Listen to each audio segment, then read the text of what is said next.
Okay, it worked. That's always step one. Will we get online? All right. Well, cheers. Did you experience that? Cheers. Over COVID, because everything was so, you had days where the internet worked and days where it just didn't. Oh yeah, I've been on a few like really important Zoom meetings, and it's like right at the climax of the meeting, it's like freeze while the guy's talking for 30 seconds, and then it cuts back in. It's like, so did you guys get all that? Yeah. You're like, not even a little bit. Not even a little bit. Yeah. It's kind of I've been fun. there. But how's your life? How's things? You hanging in there? Yeah, I've been I live in the mountains now, which Yeah. I love. I'm big into the outdoors and kind of I feel I've been very lucky during COVID because I've had a lot of like escapes.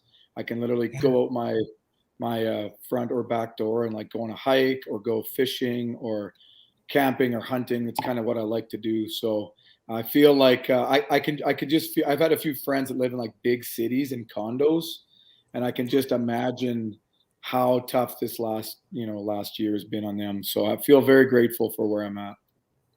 Well, it's like the dog that has the dog run versus the city dog. Oh yeah, you betcha. For a weird game analogy. changer. Yeah, Yeah. exactly.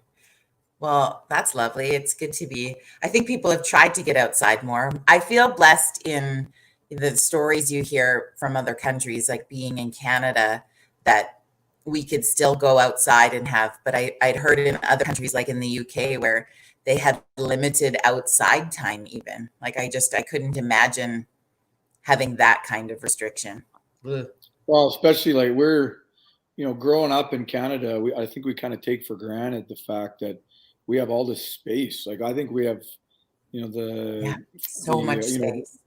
and then you go to the UK or India or China where it's just like there's so many people in such small space, and it's hard if you've never visited there. It's hard to really imagine until you actually see that in person. And so I think that's luckily I've traveled to a few places with curling, Yeah, so it puts things into perspective a bit for me, and realize how lucky we are living in Canada and Alberta, which is probably one of the best places to live in Canada. So yeah, it's whenever I feel like the COVID blues, I'm like, you know what, you got her yeah. pretty good compared to a lot of folks out Perspective. there. You betcha. Exactly. All right, we're just going to say hi to a few people joining us. Cheryl's with us this morning. Good morning. Helen, Shannon, how's life in North Carolina today? Kathy's here. So it's good. Well, welcome to Virtual Coffee Club. Fun Friday is where we get to introduce to cool new people. And I'm just so glad you could make it because I don't know if you know, Johnny, a couple weeks ago, I had to talk to, I don't know, would we call him a lesser curler? I don't know. We had to have your fill in, Ben Hebert, join us. And yeah, it was really, you were who we wanted. Well, I'm sure he was more entertained than me. If you haven't, for all the viewers that haven't talked to or met Benny Heaps, he is that's the reason I curl with him. It's not for his curling ability. It's because he's the most entertaining guy Yeah. on tour.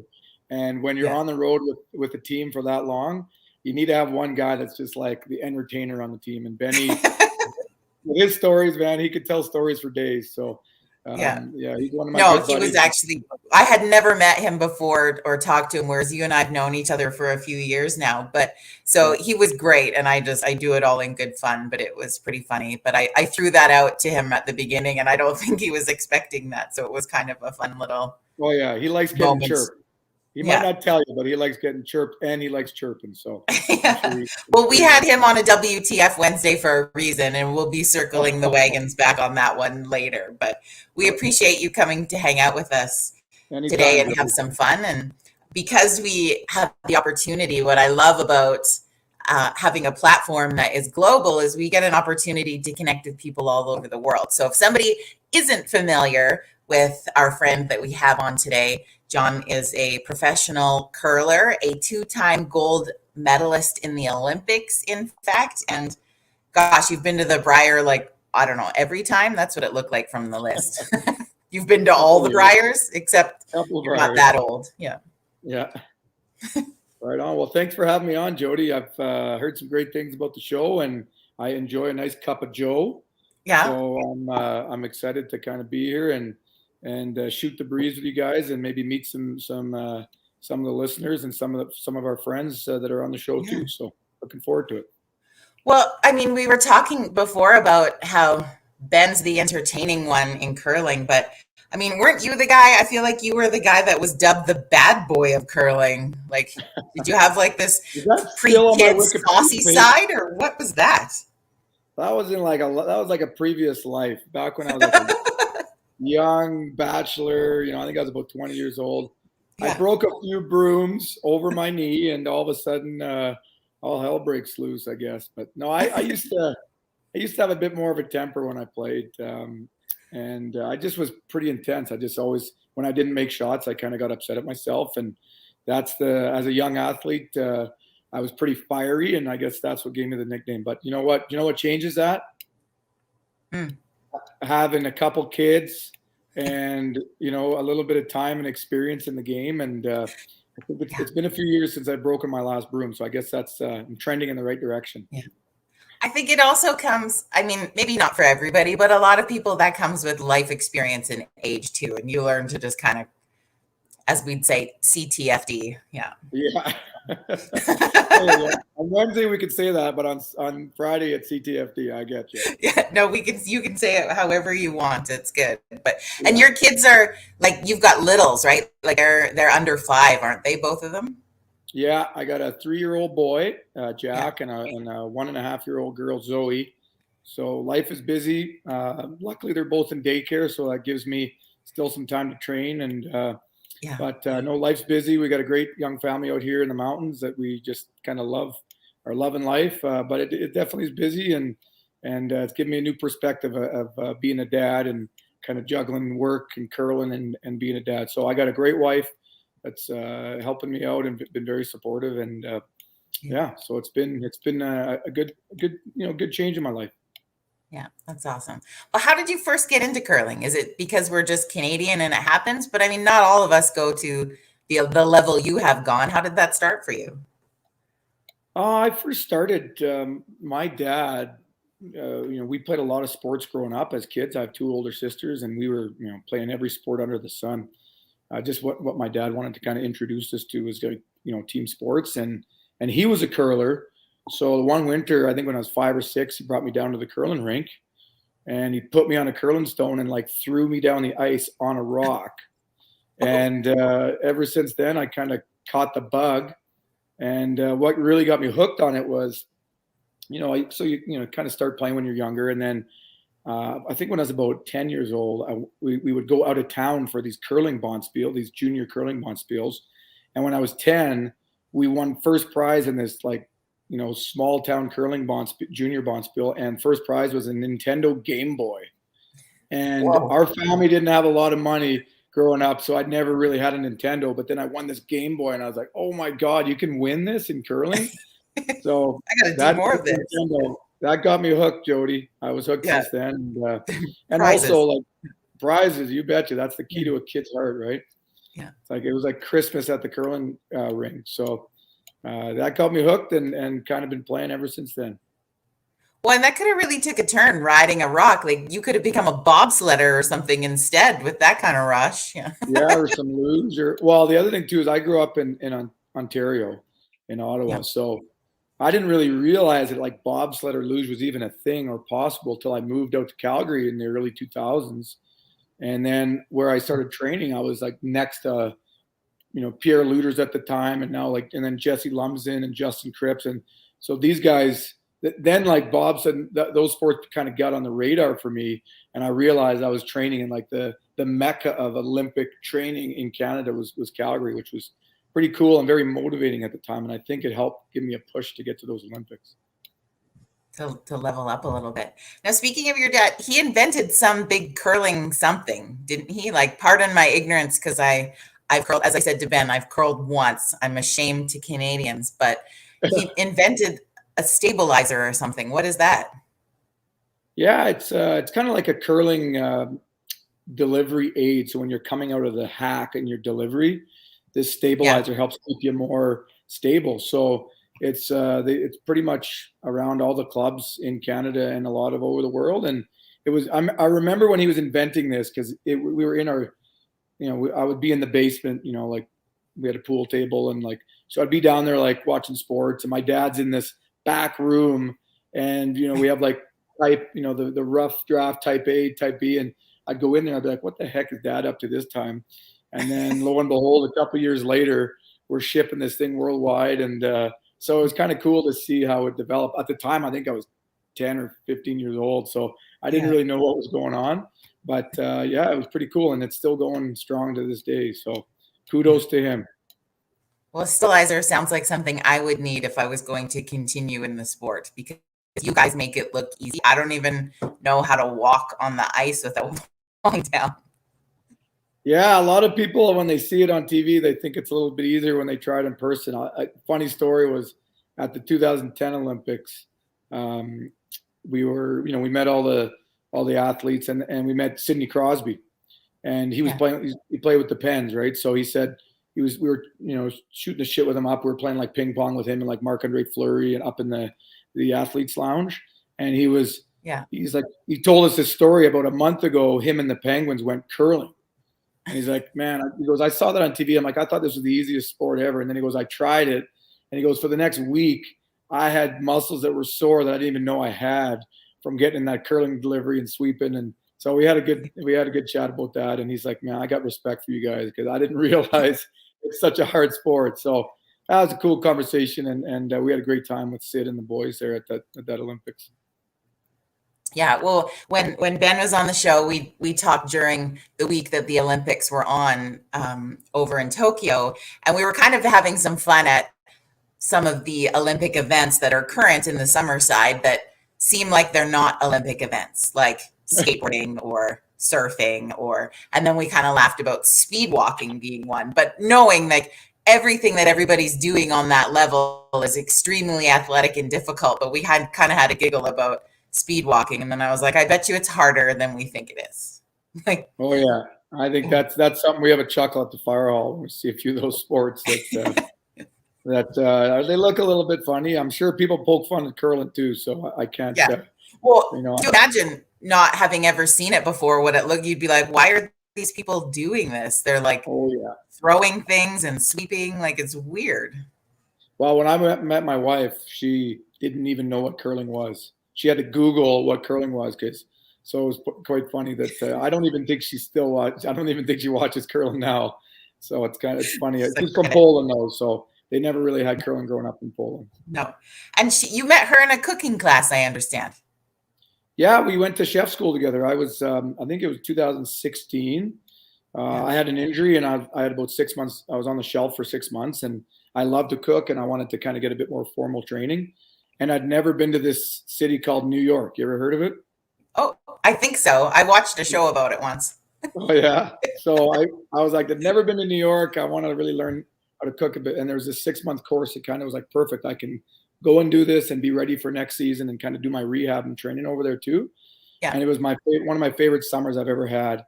And met my wife. She was the best chef in the whole class, as it turned out.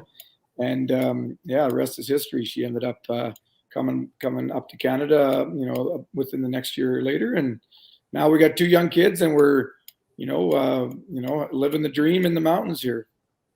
So do you take turns cooking then? Like, who gets to run the kitchen in your house? Well, I wish I could say we took turns cooking, but she is a better chef than me. And I would say she cooks about 3/4 of the meals, and I cook about 1/4. I still love to cook, but I cook a lot at work. And she's so good at it that, I'm happy to kind of clean up and let her run the show in the kitchen and support her when I can. But we're pretty organized. She's got like the weekly menu. Yeah. And usually out of like the weekly menu, I'll do like a Wednesday and a Saturday. I got the dinner on Wednesday or Saturday, and then she's got the rest of the week. And it works pretty good. I think that works out. Yeah. Yeah. Another funny story. I feel like you got to do something that many of us have maybe thought about or dreamed about doing before, and that's stabbing Mike LaBelle.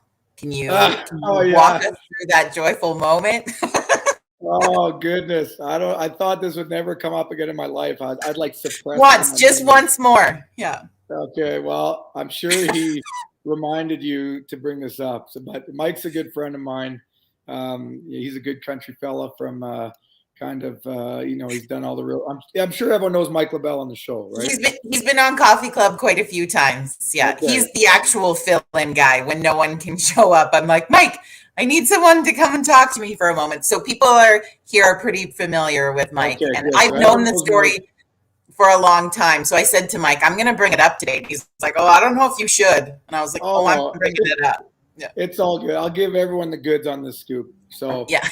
it was one of my first. I got into bow hunting about 10 years ago, maybe 15 years ago, and we and I knew Mike at the time. And he's like, hey, why don't you come out to this like stud ranch that I got? There's some great, there's elk on there. There's white-tailed deer. So I'm like, young hunter, full of piss and vinegar, ready to, like just really excited to kind of get out there and I didn't really realize the etiquette of when you're walking with your bow, you got to have your arrow, make sure it's not knocked all the time. Because I was always like, okay, I got to be ready at moment's notice. So I had the arrow in my bow still, and we were kind of walking back, and I always want to be ready. Like that's something my dad has instilled in me from baseball days. Like, Yeah. whatever sport you're playing, always be ready. So I like had my arrow in there, and I'm kind of walking back to the truck with Mike. We're shooting the shit, and it's kind of the terrain's kind of like the foothills, so up and down, and I kind of stumbled a bit. And next thing you know, and I'm like, man, I think I hit Mike's leg with my arrow, and he looks down. He's like,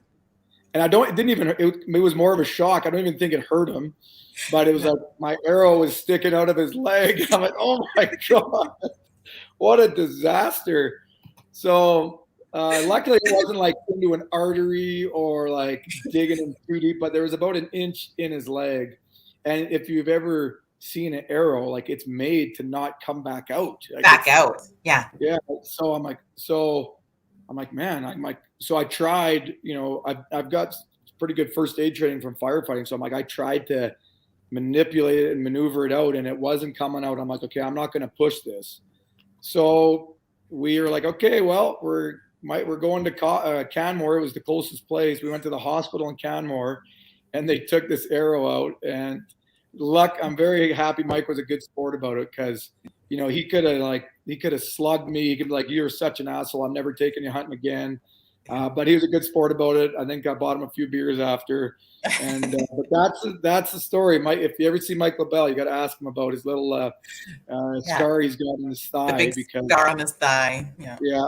And then so that's the scoop. And then I think we still hunt together this day. And luckily he doesn't hold it against me, because that was my least proud moment of hunting. I'll tell you right there. Yeah. Well, I feel like we have to show the gamut of because you're this athlete on a level that is so much different than the rest of it. We have to show you're a real person too, right? Oh yeah. So. that was a tough moment. I felt so bad. I was like, lost sleep over that for a few days. But and when I heard the story, I laughed and I couldn't stop. I was like, what? At least it ended in a good way, rather than like, I lost 7 pints of blood and I had to go in for 4 surgeries, and I couldn't use my leg for weeks. Yeah. Yeah. So no, it all ended happy. I think we've all, he's shot a few deer since then. I've got a few elk out there, and it's just been, it's a good story. I wish we had pictures to show, but I'm kind of happy we don't. Yeah. Sometimes things are better undocumented. They can just stay in the land of stories. Yeah, for sure. So what does this winter look like for you? Will you be going, like curling this fall and going into, I guess, what would it be called? Training or qualifications or whatever it is for Olympics again, or what's happening in your world? Yeah, it's actually going to be probably one of the busiest seasons I've ever had. The Olympics are in February, so they're, almost 6 months away. And we have still qualifications to go. So last year was kind of a half season. Yeah. So there's, because of that, there's a lot of events kind of stuffed into the fall and early winter this year. So I would say from middle of September on, I've already forewarned my wife. I'm like, this is going to be the toughest season ever on you. And we're trying to plan ahead, because I think we're going to ship her mom into into the, to join us for a month. And then my folks are coming for the whole month of December just to give her a bit of support, because it's going to be full on. I love it. I love every minute of competing. It was a little bit easier on me when I was younger and single and didn't have to, worry about being at home as much. I didn't feel guilty, but with 2 kids and at a different stage of my life, I love every moment of competing, but I also, try to balance that with a good family life. So I'm playing with Kevin Cooey. For curling fans out there, if you know Kevin Cooey, wonderful curler out of Calgary, Alberta.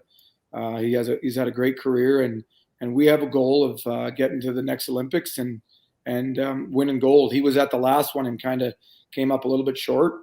And I know that we're both very motivated. Our whole team's very motivated getting back there and getting Kevin a gold medal. So that's the goal. We're going to work real hard and put everything we got into it. It's pretty much our number one priority this season, is just working our butt off and qualifying, from Canada, and then, wearing that flag and seeing what we can bring home from China. We'll see how she goes. Great.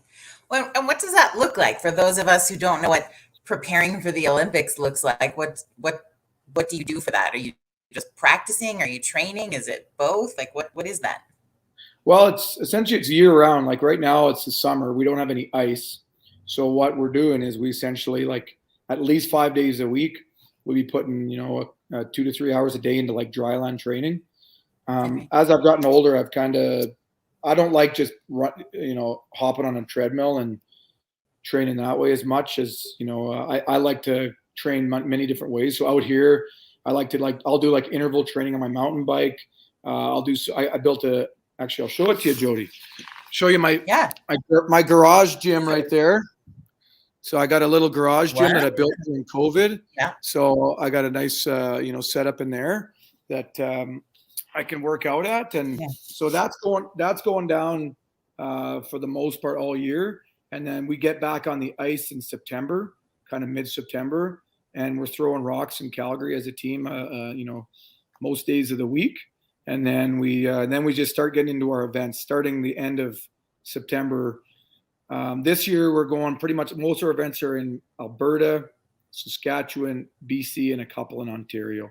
So, that's where we're focusing our events, and then that will help prep us. We'll be playing against the best in the world at those events in preparation for our big event, which is the Olympic Trials in Saskatoon, and that's in at the end of November, and that's going to be televised all over Canada, and so that's our biggest event, and probably the toughest event to win as a curler in 4 years is those Olympic Trials, because Canada has the best and most depth of any nation in the world, and it is a very intense but awesome event that we're all really looking forward to. Yeah. So basically, whoever wins that is like Team Canada that goes to the Olympics. Is that how that works? You betcha. Yeah. And Canada, like if you just went by world rankings, we'd probably have 5 out of the top 10 teams in men's in the world would be from Canada. So, and that's how many teams are at the Olympics. But how it works at the Olympics, which is fair, is that every country, can only send one representative. So there's only, I think there's 10 teams at the Olympics. Canada gets 1 team. So obviously winning that, our nation, is one of the toughest goals. I find that it's not taking anything away from the Olympics, because the Olympics will be really challenging with some great new teams there. But Canada is definitely really hard to win. So, it'll be a battle, and it's going to be live on TSN come November. Tune in. Yeah. And then is there more than one team from different provinces too? Yeah. So at the Briar, which I'm sure what you alluded to earlier, the Briar is more like your full Canada, representation. Every team will have from each province will have a team. But the Trials is more like, we're going to take the top 10 teams in Canada. Actually, I think it's 8 or 9 now. The top 8 or 9 teams in Canada, and it doesn't matter where you're from. So if Alberta has 2 teams, Ontario has a couple teams, Manitoba has a couple teams, that's usually where, like, Western Canada has some really good strength, and it only takes your best teams, and it's not geographically based at all, which is, I think, more fair. Yeah, and then just kind of interesting also. Yeah, it creates some pretty good rivalries. Well, probably like from province to province, but within, like, I mean, we know talking to Ben a couple of weeks ago that, his team, which is the other Alberta team, is going to be in those trials also. So it just becomes even camaraderie between two Alberta teams, right? Oh yeah, Alberta has probably top two out of the top three teams in the world or the country right now. So Yeah. it's a good battle. This province. It's that's why I moved here. Is the depth in curling is great here, and that's the only way to get better is to try to beat the best. So Yeah. Well, I want to be conscious of everybody's time this morning. I feel like we could talk 1,000 times, but hopefully you'll be in. We'd love to catch up with you, knowing that your schedule is going to be crazy, but just even checking in before you go into trials and just seeing how things are going for you, and knowing, you've got a selection of cheerleaders here watching now that are ready to send you the good vibes through the process. So we'd love to. well, thanks, Jody, and don't be a stranger. We got an event in Okotoks this year, so I know that's kind of closer to where you're from. And if you want, come on out and bring LaBelle. I'll promise not to stick him again with my arrow, and Or we can could have a you? lot. Like, Yeah, how could we get you to do it again? Like, come yeah, on we now. can reenact it. Or so no, we can have a live coffee if you want. But there's a great event in Okotoks, Yeah, and that would Chestermere is be great. having a really big event. So if you're around, maybe you could do like a virtual coffee on Yeah, location or something. we could come. You could show us behind the scenes or something like that where we've never been. Have a little bit of fun. Yeah, that would be fun. I Okay. would enjoy that. I'm just going to, a few people are sending you messages here. I just want to send them to you. So Darlene says, we really enjoyed watching you curl in Okotoks a few years ago, John. We always watch on TV. We'll be cheering you on no matter where you are. So, Thanks, Darlene. We love Okotoks too, and we'll be there at the end of September. and Melanie's like, when I'm not cheering for Saskatchewan, I cheer for Alberta. She Thanks, lives in Melanie. Well, hey, Saskatchewan. So, I don't blame you. Saski, they got some beauties over there. Some of my best friends are from Saski, so I still yeah. cheer for Saski. And then I guess we've had him on the show before. Maybe we need, because like he's got a lot of stories about you that he could tell. So Safety Roberts, I think, is that Redwood Meadows? Or yeah, there's a few. Dr. Lynn. You remember Dr. Lynn? We call him Dr. Lynn in the rodeo world. But Okay, well, he's down in Pincher Creek now on the fire department there. So. Okay, well, I've hunted down there before, and it's a great spot. So hopefully those stories are PG rated. I know. Who knows? Who knows? But we've had Lynn on before chit chatting with us because he's somebody who he's always providing medical care for rodeos on a volunteer basis. He's a really cool guy. I'm sure once you saw his face, you'd be like, "Oh yeah, you." Yeah, well, good to see you, and hope to catch up with you again. And then somebody asked if you also play hockey like all Canadians. I play. I would say I play. I like to play like outside hockey, shinny hockey with my friends. I played hockey till I was 16, and then I shut her down because curling got a little too competitive. But I love hockey. My favorite team. You ready for this? Favorite team right there. See that? Oh, we kind of know, right? The Toronto Maple Leafs. That's my team. So. Well, I feel like because you were born and raised in Ontario, that's kind of a given. It's like a genetic thing. Don't hold that against me. I actually was already ready for the parade this year, and they broke my heart again against the Canadians. Brutal. So. And then, do you then switch and cheer for the Canadians, or is that like? No, they were like growing up. There was like our arch rivals. So it's like cheering for the Flames, and then if they lose to the Oilers, cheering for the Oilers. I don't know if Flames fans can do that. You just can't do that. Yeah. No. I appreciate that. And then Angie sent a message. Sorry, my computer screen was freezing there for a second. So Angie says, I'm going to be cheering you on, John. I'm hoping Special Olympics starts and have provincials this year too. One of the teams for the Special Olympics. So thanks, Angie. Thanks. A lot of X's and O's in there, Angie. Yeah. She loves to love. So sorry, when you were showing us that before we let you go, we're like in your man cave right now by the looks of that sign. Will you show us the wall in front of you there? Yeah, it looks sure. really cool. This is this is my man cave. This was my COVID project. So got a little bit of Olympic love in here. That's from Pyeongchang. My great partner Caitlin Law is right there. This is from Vancouver. Molson Canadian really, they sent me this really cool fridge after the Olympics. That is so nice. Got a few brewskis in there. And then this is the place I go when like life gets a little too hectic and I need a little break. So I come in here, I watch the Jays or, I love watching sports, NFL football. Yeah. And then I got a couple of trophies.